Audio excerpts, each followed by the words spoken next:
오늘의 제목을 한번 같이 읽어볼까요? 제목 주고 있습니다. 하나님의 지팡이인데 한번 같이 읽어보겠습니다. 시작. 하나님의 지팡이.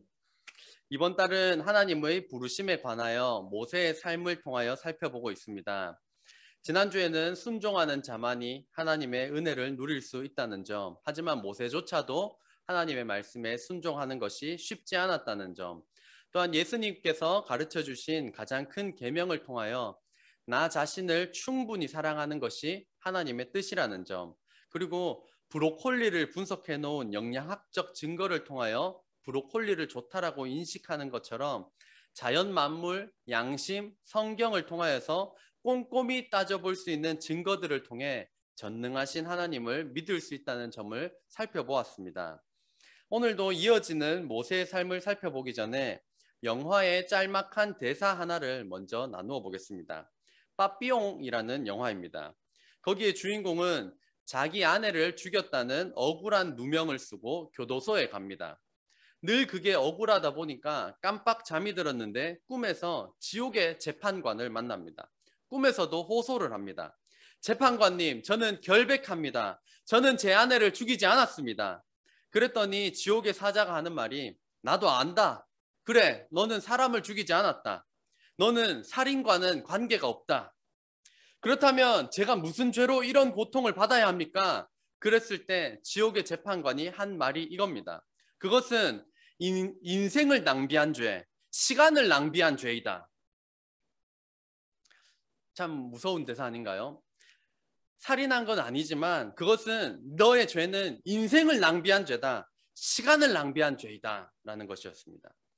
빠삐용의 대사처럼 저와 여러분은 사람은 죽이지 않았지만 인생을 낭비한 죄, 시간을 낭비한 죄와 같은 것들이 저희들의 삶 가운데 끊어지고 모세처럼 40년 동안 맡겨진 일을 하다가 죽을 사람처럼 온 마음을 다 쏟아서 갈고 닦은 실력의 상징인 지팡이를 준비하는 저와 여러분 되기를 주의 이름으로 축원합니다. 큰 소리로 아멘 합시다. 오늘 본문은 이집트 노예로 살아가는 이스라엘 민족이 고통과 어려움으로 하나님께 부르짖어 기도하고 그 부르짖음을 들으시고 하나님께서는 모세를 택하셔서 이집트로 나오는 것, 출애굽, 즉 출이집트의 사명을 맡기십니다. 모세는 자신이 할 수 없는 일이고 능력이 없는 자라면서 변명을 늘어놓지만 하나님께서는 지팡이를 던질 때 뱀으로 만드시고 손을 가슴에 넣었을 때 그 당시 불치병인 한센병에 걸리게 하시고 다시 낫게 하시는 기적을 통하여서 모세로 하여금 그 사명을 감당할 리더로 부르셨습니다. 자신은 말을 잘 하지 못한다고 하면서 끝까지 변명을 하였지만 모세의 형 아론까지도 붙여주시겠다고 하셨습니다. 이에 모세는 결심을 하고 난 뒤 오늘 본문으로 이어집니다. 오늘 말씀 한 번 더 같이 읽겠습니다. 시작. 모세가 그의 장인 이드로에게로 돌아가서 그에게 이르되 내가 애굽에 있는 내 형제들에게로 돌아가서 그들이 아직 살아있는지 알아보려 하오니 나로 가게 하소서. 이드로가 모세에게 평안히 가라 하니라. 아멘. 여기에서 애굽에 있는 내 형제들이라고 말하고 있습니다. 애굽에 있는 내 형제들이라고 말하는 것으로 보아서 모세는 여전히 자신의 뿌리가 어디에 있는지를 똑똑히 기억하고 있었다는 것을 알 수 있습니다. 그리고 그들이 아직 살아있는지 알아보려 한다라는 것을 통하여서 모세가 살인자가 되었던 40년 전 그 당시 이집트에서도 이스라엘 민족에게 가혹한 노동을 시켰고 그것이 죽음으로까지 이어지는 경우가 있었다라는 것을 유추해 볼 수 있습니다. 그래서 모세는 그들의 생사 유무를 확인하기 위해 이집트로 돌아가겠다고 장인에게 말하였고 장인은 그것을 허락을 합니다. 오늘 19절 말씀도 같이 읽겠습니다. 시작. 여호와께서 미디안에서 모세에게 이르시되 애굽으로 돌아가라. 내 목숨을 노리던 자가 다 죽었느니라. 아멘. 하나님께서 모세에게 이집트로 돌아가라. 너의 목숨을 노리던 자가 다 죽었다는 것을 말씀해 주십니다. 왜 이런 말씀을 해주셨을까요? 모세는 여전히 살인한 죄로 인하여서 자신의 목숨을 노리는 자가 있을 것이라는 두려움이 있었기 때문입니다. 모세는 40년이 지났지만 여전히 살인의 대가로 나의 목숨을 노리는 자가 있을 것이라고 마음에 두고 있었고, 그것은 모세가 사명에 순종하는데 방해물이 되었습니다. 그렇지만 하나님은 모세의 두려움을 이해하시고 모세의 두려움을 해결해 주시는 분이십니다. 어이구 무능력한 인간아, 어이구 약해 빠진 인간아, 이렇게 모세를 깎아내리지 않으셨습니다. 마찬가지로 우리가 힘들고 어렵지만 하나님의 부르심에 순종할 때 우리가 가진 두려움의 문제를 해결하시는 분이 우리 하나님이심을 믿으시기를 바랍니다. 한번 따라해 보겠습니다. 두려움의 문제를 해결하시는 분은 바로 나의 하나님이시다. 두려움의 문제를 해결하는 분이 바로 우리의 하나님, 나의 하나님이심을 믿으시기를 주의 이름으로 축복합니다. 사람 인자라는 한자를 모르시는 분은 아마 없을 것 같은데요. 사람 인자는 이렇게 되어 있습니다. 그래서 무언가를 기대어서 서 있는 모양을 하고 있습니다. 문제는 우리가 기대어서 서 있는 것이 이 세상의 어떤 것이라면, 우리는 이 버티고 있는 것이 넘어지면 우리의 삶도 마찬가지로 같이 넘어진다라는 것입니다. 돈을 의지했는데 돈이 없어지면 무너지고, 건강을 의지했는데 건강을 잃어버리면 무너지고, 사람을 의지했는데 그 사람이 떠나면 무너지는 것이 연약한 우리의 인생입니다. 그렇게 변하지 않으시고 두려움의 문제를 해결하시는 하나님을 전적으로 의지하는 저와 여러분 되기를 주의 이름으로 축복합니다. 나의 목숨을 노리는 자들을 묵상하는 것이 아니라 문제를 해결하시는 하나님을 묵상하게 되기를 바랍니다. 아무리 작은 문제라도 문제를 묵상하면 밤잠 설치는 것이 저희들의 연약한 삶이고, 아무리 큰 문제가 있다 할지라도 하나님을 묵상하면 두 발 편히 뻗고 자게 될 줄로 믿습니다. 그런 경험들이 있으신가요? 정말 작은 사소한 문제인데도 자기 전에 번뜩 그게 생각나면 그거 묵상하고 그거 묵상하고 그거 묵상하면 1시, 2시, 3시, 4시 잠이 안 옵니다. 하지만 하나님을 묵상하게 될 때 우리가 두 발 편히 뻗고 자게 될 줄로 믿습니다. 두려움을 해결하시는 분이 하나님이시다라는 것을 경험하기 위해서는 구체적인 하나님의 말씀들을 외우고 있어야 합니다. 디모데후서 1장 7절 말씀 같이 읽겠습니다. 시작.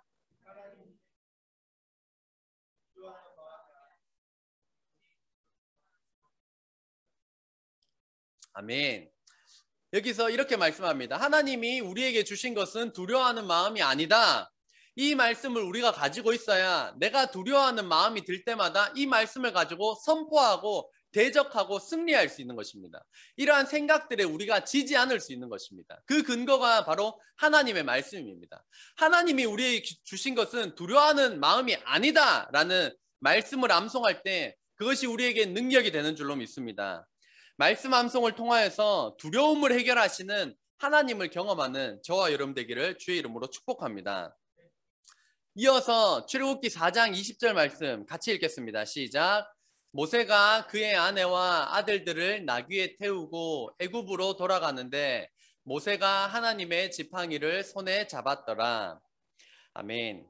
이 본문만 읽어보면 모세가 이집트로 돌아갈 때 아내와 아들들을 데리고 간 것 같은 느낌이 있습니다. 하지만 출애굽 이후에 출애굽을 하고 난 장면을 출애굽기 18장 2절 말씀입니다. 같이 읽겠습니다. 시작. 모세의 장인 이드로가 모세가 돌려보냈던 그의 아내 십보라와, 그래서 아까 전의 말씀을 보면 애굽으로 들어갈 때, 이집트로 들어갈 때 가족들을 다 데리고 들어간 것처럼 보이지만 그 전에 이 시점이 언제인지 명확하지는 않지만 모세는 가족들을, 아내와 아들들을 장인 이드로가 있는 곳에 돌려보냈다라는 것을 알 수가 있습니다. 그래서 출애굽 여정 아마 시작 전에 보냈을 것이라고 추측을 합니다. 즉 사생 결단하여서 목숨을 내어놓고 사명에 충성을 다하였을 때 하나님께서는 그 가족을 돌보시고 필요를 채워주신다는 점입니다. 모세가 출애굽의 사명을 감당할 때 모세가 가족들을 돌보았습니까? 아닙니다. 이 말씀에 보면 모세의 장인 이드로가 돌보았지 모세가 돌본 것이 아닙니다. 모세는 사명을 감당하였고 하나님께서 이드로를 통하여서 사명자 모세의 가족들을 돌보아 주셨습니다. 모세와는 비교가 안 되지만 저희 부부도 이러한 것을 조금 경험해 보았습니다. 아주 조금 경험해 보았습니다. 저희 부부는 호주에서 6년간 살았습니다. 살았지만 한 2년 정도는 이제 한국에서 호주로 이렇게 떨어져 지냈었는데 첫 번째는 저희 첫째 아이 출산 때문에 떨어져 있었고 마지막 1년은 사역을 한다고 떨어져 지냈습니다. 처음 집사람을 한국으로 가는 비행기에 태워놓고는 일주일을 울었습니다. 이거 눈물이 그렇게 나더라고요. 그리고 두 번째이자 마지막으로 보낼 때는 집사람과 첫째 하늘이 둘째 하루까지 이렇게 3명을 총 보냈습니다. 그때도 공항에서 엄청 울고 난 다음에 그때 만 3살 된 저희 장남 하늘이에게 엄마를 잘 부탁한다. 제가 만 3살 된 하늘이에게 엄마를 잘 부탁한다면 말도 남겼습니다. 그렇게 보내놓고 난 뒤에 3주간을 매일 새벽 기도마다 저녁 기도마다 매일매일 울었습니다. 밥 먹다가 울고 샤워하다가 샤워하는 그 물에 맞아서 울고 빨래 개다 울고 청소하다 울고 설거지하다 울고 그냥 계속 울었습니다. 그때 알았습니다. 한 명 보낼 때 일주일, 3명 보낼 때 3주일을 우는구나. 이 한 명당 일주일을 우나 보다 그런 생각이 들었습니다. 죽으러 가는 것도 아닌데 아무튼 엄청나게 울었습니다. 하지만 하나님께서는 저는 저대로 호주에서 사역을 잘 감당하게 하셨고 집사람과 아이들은 한국에서 하나님의 인도하심대로 먹이시고 입히시며 잘 돌보아 주셨습니다. 많은 목사님들마다 믿음의 선배님들마다 사명에 충성하느라 가족들을 잘 돌보지 못했지만 가족들을 먹이시고 입히시며 필요를 채워주신 간증거리를 많이 가지고 계십니다. 사명에 충성함으로 가족을 돌보시며 필요를 채워주시는 하나님을 경험하는 저와 여러분 되기를 주의 이름으로 축복합니다.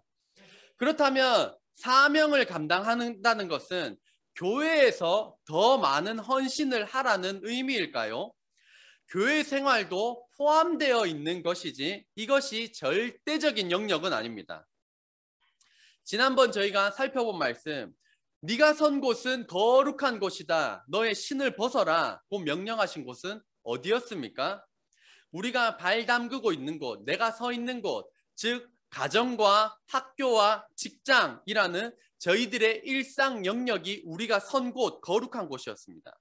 그곳에서 나의 권리를 포기하고 자기 십자가를 지고 예수님을 따를 때 우리가 선 곳을 거룩하게 만드는 것이 하나님의 부르심입니다. 희생 없이 헌신 없이 위대한 일이 일어난 적이 있습니까? 모세도 가족과 떨어져 지내며 사명에 목숨을 거는 헌신과 희생이 있었고 우리 교회가 현재까지 올 수 있도록 하는 목사님과 성도님들의 많은 희생과 헌신이 있었고 가정에서도 마찬가지로 부모님의 많은 헌신과 희생이 있기에 지금까지 유지될 수가 있는 것입니다. 가정을 단지 쉬는 곳으로, 직장을 단지 돈 버는 곳으로, 학교를 단지 공부만 하는 곳으로 생각하는 제한된 개념을 버리고 그곳을 네가 선 곳을 그 일상생활 그곳을 거룩하게 만들라는 변화시키라는 이 사명을 감당하고자 희생과 헌신을 결단하며 하나님의 말씀에 순종할 때 하나님은 가족을 돌보아 주시며 그 필요를 채워주시는 줄로 믿습니다. 하나님의 말씀에 순종함으로 살아계신 하나님을 경험하는 저와 여러분 되기를 주의 이름으로 축복합니다. 큰 소리로 아멘 합시다. 출애굽기 4장 20절 말씀 한 번 더 보겠습니다. 제가 읽겠습니다. 모세가 그의 아내와 아들들을 나귀에 태우고 애굽으로 돌아가는데 모세가 하나님의 지팡이를 손에 잡았더라. 지난주에 저희가 살펴본 지팡이는 40년 동안 일상에서 충실하게 갈고 닦은 실력을 의미하였습니다. 누가 보든 안 보든 이 일을 하다가 죽을 사람처럼 온 마음을 쏟았을 때 나온 증거가 지팡이이자 부산물이 물맷돌이었습니다. 그 지팡이가 오늘은 모세의 지팡이인가요? 모세의 지팡이가 아니라 하나님의 지팡이라고 말씀하고 있습니다. 그 전에는 모세의 지팡이였는데 오늘은 그것이 하나님의 지팡이이고 모세가 이 장면에 만약에 영화로 찍었으면 어떤 장면일지 상상이 되시나요? 모세가 지팡이를 잡고 가는데 그 손이 아마 클로즈업으로 쫙 당겨지면서 지팡이를 굳게 잡고 있는 모세의 손이 아마 영화로 제작됐을 것입니다. 모세가 하나님의 지팡이를 손에 잡았다라는 것입니다. 이 지팡이가 하나님의 지팡이, 즉 일상에서 갈고 닦아 준비한 실력을 하나님께서 사용하시겠다는 것입니다. 하나님께서는 우리의 준비된 실력을 사용하실 줄로 믿습니다. 그렇기 때문에 우리는 준비를 해야 합니다.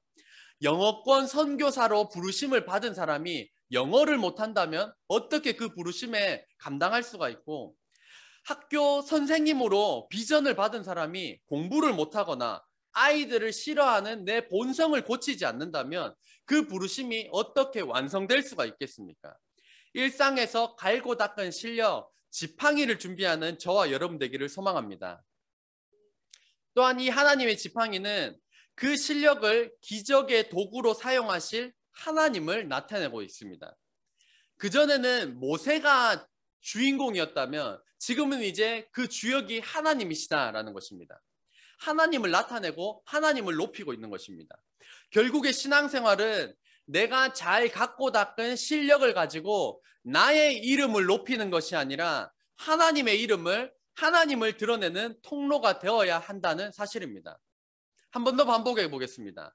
모세의 지팡이가 하나님의 지팡이가 되었다는 것은 잘 갈고 닦은 실력을 가지고 나의 이름을 드러내는 것이 아니라 하나님의 이름을 드러내는, 하나님을 높이는 도구와 통로로 사용되어야 된다는 것입니다. 머리가 좋은 분 계십니까?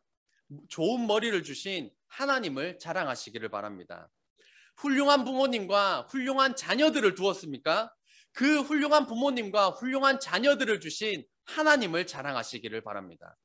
직장에서 인정받는 실력을 가지고 있습니까? 그 실력을 주신 하나님을 자랑하시기를 바랍니다. 돈이 많습니까? 그 돈을 취할 수 있는 능력을 주신 하나님을 자랑하시기를 바랍니다. 신명기 8장 18절 말씀은 이렇게 말씀하고 있습니다.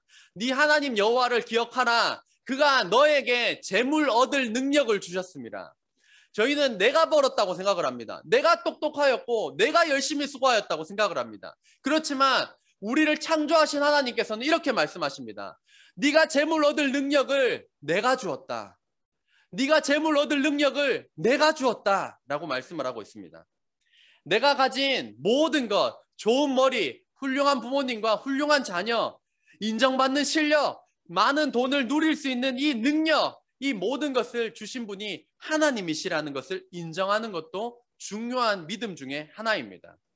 지팡이를 충실하게 준비를 해야 되지만 그것이 계속하여서 모세의 지팡이로 남았다면 그것은 그냥 지팡이이자 교만의 도구로 쓰임받았을 것입니다. 그러나 그것이 하나님을 드러내는 하나님의 지팡이가 된다면 기적의 도구와 통로가 되는 줄로 믿습니다. 우리가 갈고 닦은 실력을 통하여서 하나님을 드러내는 하나님의 지팡이로 올려드리는 저와 여러분 되기를 주의 이름으로 축복합니다. 출애굽기 4장 21절 말씀 같이 읽겠습니다. 시작.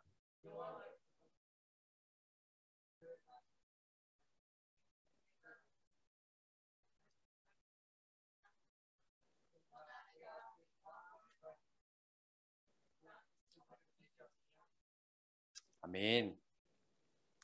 이후의 장면을 보면 하나님께서 10가지 재앙, 물이 피로 변하여 마시지 못하게 하시는 재앙, 메뚜기 떼 재앙, 마지막 장자의 죽음의 재앙까지 10가지의 재앙을 내리십니다. 그런데 이 말씀을 보면 제가 파란색으로 색칠해 놓았습니다. 내가 그의 마음을 완악하게 한즉 이라고 말씀하고 있습니다. 이 완악은 억세게 고집스럽고 사납다. 그래서 고집이 세다라는 의미로 쓰여지는 게 이제 완악입니다. 이 부분을 쉬운 성경으로 좀 이해하기 쉽게 보면 이렇습니다. 여호와께서 모세에게 말씀하셨습니다. 이집트로 돌아가서 모든 기적을 일으켜라. 내가 너에게 그런 일을 할 수 있는 능력을 주었다. 파라오에게 기적을 보여주어라. 하지만 그는 완고하여 백성을 보내지 않을 것이다. 나는 그의 마음을 완고한 채로 그냥 둘 것이다. 완고, 완악 이 두 단어 자체는 계속해서 고집이 세다라는 의미입니다. 내가 아까 개역 개정으로 봤던 내가 그의 마음을 완악하게 한즉 이라는 것을 쉬운 성경으로 저희가 봤을 때는 완고한 채로 그냥 두신다라는 의미였습니다. 첫 번째로 우리가 이해할 수 있는 것은 파라오의 마음이 원래부터 고집이 셌었는데 그 고집이 센 그 상태 그대로 두신다라는 것입니다. 하나님께서 억지로 파라오가 고집이 세도록 마음을 주관하셨던 것이 아니라 원래부터 고집이 셌던 파라오의 마음을 그냥 그대로 두셨다라는 것입니다. 이 해석이 저희의 마음을 하나님을 향한 저희의 마음을 조금이나마 편하게 해주는 해석입니다. 그렇다면 아까 말씀 그대로 하나님께서 그 마음을 완악하게 하나님께서 그 마음을 고집 있게 하셨다라는 이 말씀을 들으면 하나님에 대하여서 저희가 약간 의구심이 듭니다. 10가지 재앙을 내리시는데 하나님께서 파라오의 마음을 고집스럽게 하셔서 백성을 내보내지 않겠다는 말씀입니다. 그러니까 원래는 병을 줬으면 약을 주어야 되는데 병 주고 병을 더하신다라는 뉘앙스를 풍기고 있습니다. 이런 본문 앞에서 우리는 하나님 뭐지? 하나님 이런 분이야? 하나님 좀 이상한데? 라는 생각이 드는 것을 지울 수가 없습니다. 혹시 저만 이런 생각이 드는 건가요? 이 말씀을 읽으면서 하나님 조금 이상한데 라는 생각이 안 드십니까? 왜 이 파라오의 마음을 완악하게 하셨지? 왜 고집이 세게 하셨지? 이럴 때 올바른 성경적 대답이 있어야 우리가 하나님을 조금 더 잘 이해할 수가 있고 한 단계 믿음의 도약을 할 수가 있습니다. 우리는 왜 이 말씀을 읽으면서 조금 불편한 마음을 가질까요? 파라오의 마음을 완악하게 안 하셨더라면 첫 번째 재앙만 겪고도 너무 힘들어서 파라오가 두 손 두 발 다 들고 이스라엘 백성을 그냥 보내줄 수도 있었을 텐데 왜 그 마음을 완악하도록 하나님께서 만드셔서 10가지 재앙을 다 겪게 만드냐고, 하나님은 불합리한 하나님이 아니냐고 따지는 마음이 들 수가 있습니다. 이렇게 생각을 한다면 우리는 자신이 얼마나 큰 죄인인지를 모르는 사람일 수도 있고 또 하나님을 내 마음대로 평가할 수 있는, 하나님을 내가 쥐락펴락할 수 있는, 하나님을 자판기로 생각을 해서 이거 달라 저거 달라 내가 조종할 수 있는 분으로 작고 만만하게 여기고 있는 경우일 수가 있습니다. 여러분에게 하나님은 어떤 분이십니까? 자판기처럼 내가 기도하면 반드시 그것이 나와야 되는 하나님입니까? 아니면 진짜 하나님은 어떤 분이십니까? 하나님은 온 우주 만물을 말씀으로 창조하신 전능하신 하나님인 줄로 믿습니다. 큰 소리로 아멘 합시다. 저의 아이들이 저한테 질문을 하다가 자기네들끼리 결론을 내버리는 경우가 있습니다. 둘째인 하루가 저한테 묻습니다. 아빠는 살아있는 개구리 만들 수 있어? 그러면 저는 아니 이게 무슨 질문이야? 라고 속으로 생각하면서 대답할 거리를 막 찾고 있으면 첫째인 하늘이가 저 대신 대답을 합니다. 에이, 아빠가 하나님도 아니고 하나님도 아닌데 아빠가 어떻게 만드냐고 이런 대답을 합니다. 그럴 때마다 이런 생각과 믿음을 주신 하나님께 진심으로 감사를 드립니다. 여러분은 살아있는 개구리를 만들 수 있습니까? 아니면 개구리보다 조금 한참 내려가는 것 같은 팔이나 목이 살아있는 거 만드실 수 있습니까? 기껏 만들 수 있는 거 종이로 열심히 접어서 뭔가 죽어있는 무언가를 만든다거나 아니면 돈을 좀 들여서 움직이는 장난감 정도를 만들어 줄 수 있을 뿐입니다. 생명은 그만큼 신비로운 것입니다. 파리와 목이 저희가 여름에 빡 때려잡는 그게 엄청난 겁니다. 이제 죽이지 마시길 바랍니다. 그 엄청난 창조물입니다. 그래서 자연 만물을 꼼꼼히 따져보면 창조주 하나님을 알 수 있도록 만들어 주신 것입니다. 우리가 믿는 하나님은 온 우주 만물 살아있는 생명체를 만드신 전능하신 하나님이십니다. 최근에 진화론자, 그러니까 세상이 창조된 것이 아니라 진화되었다, 하나님이 만든 것이 아니다라고 하는 진화론자의 영상을 보게 되었습니다. 그분이 질문을 하나 했습니다. 사람만이 글을 쓸 수가 있는데 그 이유를 도대체가 알 수가 없다. 진화되었으면 뭐 사자나 호랑이 중에서도 아니면 좀 똑똑한 원숭이들이라더라도 글을 쓸 수 있어야 되는데 사람만이 글을 쓸 수 있다라는 그 원인을, 이유를 찾을 수가 없다라는 것입니다. 왜 사람만이 글을 쓸 수 있을까요? 진화론자는 아무리 궁리를 해도 대답을 할 수 없지만 성경은 하나님께서 하나님의 형상, 곧 하나님의 지혜를 사람에게만 주셨기 때문이라고 말씀하고 있습니다. 믿으시길 바랍니다. 창세기를 잘 읽어보면 좋지만 거기는 종류대로 창조하셨습니다. 진화된 것이 아니라 하나님은 처음부터 종류대로 창조하셨음을 알 수가 있습니다. 하나님께서 하나님의 형상, 하나님의 지혜를 사람에게만 주셨기 때문에 아무도 불가능하지만 사람만이 글을 쓸 수가 있다는 것입니다. 하나님께서는 지팡이를 뱀으로 만드시고 뱀을 다시 지팡이로 만드셨고 손에 한센병이, 불치병인 한센병이 나게 하셨다가 그 한센병을 치료하셨습니다. 물 위를 걸으실 수도 있고 죽은 사람을 살리실 수도 있고 신이신 하나님의 아들 예수님께서 인간의 몸을 입고 이 땅 가운데 오시며 우리 죄를 위하여서 대신 십자가에 달려 죽으시고 완전하게 사망하셨다가 3일 만에 완전하게 부활하실 수 있는 분인 줄로 믿습니다.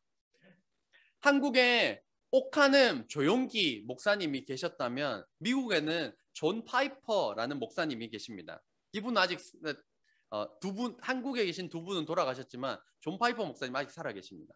존 파이퍼 목사님은 우리가 하나님을 향하여 가지고 있는 이 불편한 생각에 대하여서 본인의 경험을 이야기합니다. 로마서 9장 13절 말씀입니다. 같이 읽겠습니다. 시작.